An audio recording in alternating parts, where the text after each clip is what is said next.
Hi there, I'm going to show you how to replace the battery in this Fiat key fob. Here's what you need.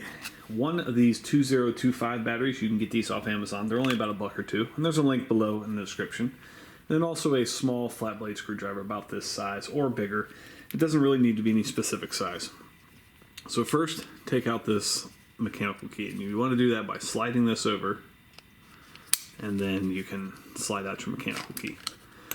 Okay, so now basically what you have is two kind of lips right here that are over this. These are very fragile, so you want to be extremely gentle. And what I like to do is get in here and just very gently pry the two apart. And you can kind of see, you're developing a little separation there. Then you can split the two halves. It's very, very delicate. Don't force it. You can pull that out with your finger, and there's your old battery.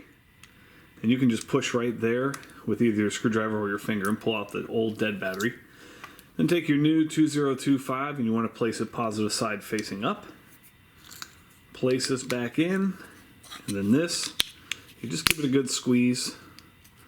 Slide your key back in, you're all set. Thanks so much for watching. Hope this was helpful. Make sure you hit that thumbs up button.